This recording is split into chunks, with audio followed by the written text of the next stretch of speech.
Hey, salut les tennis et bienvenue dans cette vidéo. Nous sommes le 20 décembre et voici le secret numéro 19 du mental. Juste avant, s'il vous plaît, n'oubliez pas d'aller vous abonner à la chaîne YouTube et d'aller voir mauriceletennis.com. Alors, le secret numéro 19, c'est une technique de préparation mentale que j'adore. C'est l'une de mes préférées. Elle est vraiment pas évidente à mettre en place. Elle est quand même complexe. C'est pas avec une baguette magique non plus. Mais une fois que c'est réussi, c'est surpuissant. C'est utiliser le zapping mental. Donc utiliser le zapping mental, c'est quoi? C'est être capable de passer d'un état mental, peu importe, directement en un claquement de doigts à un autre état mental. Donc par exemple, je suis déprimé et tout, claquement de doigts, tac, je suis de bonne humeur. Mais c'est pas je fais semblant, c'est je suis vraiment de bonne humeur, je rayonne vraiment. Comment est-ce possible? L'idée, c'est comme si voilà, on avait une baguette magique ou carrément une télécommande d'une télé et que boum, on pouvait changer de chaîne. On est dans une chaîne de tristesse et boum, on passe dans une chaîne de bonheur. Pareil sur le cours, on est dans une chaîne de colère, on change de chaîne et on passe dans un état de combativité, de calme ou de ce qu'on veut. Donc déjà, il va falloir pour réussir, il va falloir vous appuyer sur toutes les ressources qu'on a déjà vues. Les images clés, les mots clés, la respiration, etc. Donc tout ça et l'association. Je vous ai beaucoup parlé de l'association, c'est très important. Donc l'idée, ça va être quoi? Ça va être de répéter un état mental à l'autre de plus en plus souvent. Donc pour ça, on va choisir un programme 1 où c'est un programme négatif. Par exemple, je suis stressé en match. Donc du coup, on va se souvenir des émotions qu'on a, essayer de les ressentir. Premièrement, les sensations et les émotions, c'est le plus important dans cet exercice. Donc, priorité à ça. Ensuite, le corporel qui va avec, en mode loser, les épaules tombantes, le regard un peu fuyant qui regarde vers le bas, la voix molle, tout qui est mou, etc. Donc le langage corporel qui va avec. Ensuite, les images qui vont avec. Des images de je suis en train d'échouer, je suis en train de faire une double faute, je me vois perdre le match, j'ai plein de doutes, etc. Des mots-clés qui sont négatifs aussi, je suis nul, je vais perdre, ça me saoule, j'en ai marre, etc.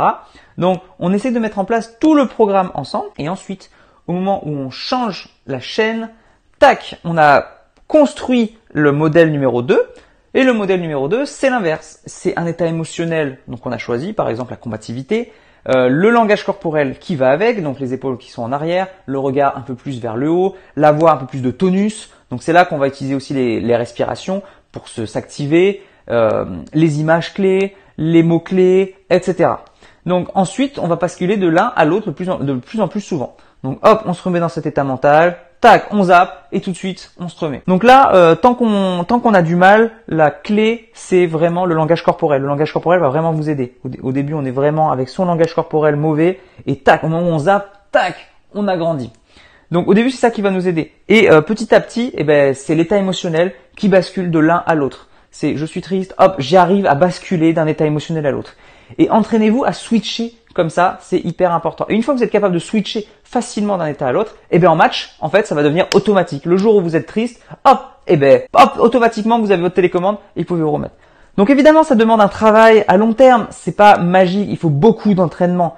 Mais faites-le, c'est ce que je dis toujours. Vous vous entraînez à faire des coups droits et des revers tous les jours. Le mental, ça devrait être pareil. Vous devez vous entraîner mentalement tous les jours. Donc entraînez-vous mentalement tous les jours. Ça va pas se faire du jour au lendemain. Et d'ici plusieurs semaines, plusieurs mois, peut-être plusieurs années, vous verrez la différence sur vos matchs. Ça va faire une différence énorme vu qu'en fait personne ne le fait.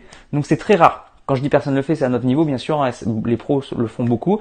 J'avais adoré une interview de Federer où justement il parlait de cet état de switch et il n'avait pas les mots en français, mais il nous disait oui, c'est cette capacité de switcher d'un état mental à l'autre directement. Hop, j'étais pas bien, tout d'un coup, hop, j'ai switché, je me suis mis en mode pas de panique, c'est bon, tout va bien, je suis en confiance, ça va. Et hop, il est revenu dans le match et il a gagné le match. Donc voilà, c'est hyper important. Ah, et petite citation pour terminer ce secret.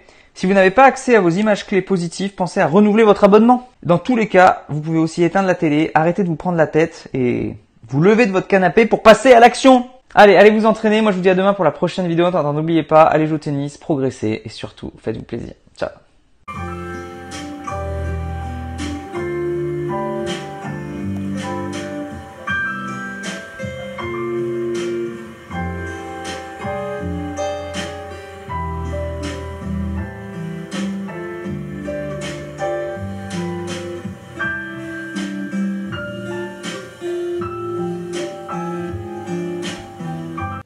Mais qu'est-ce que c'est que cette chaîne?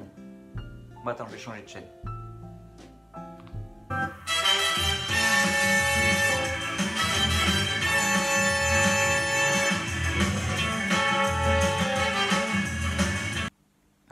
mieux.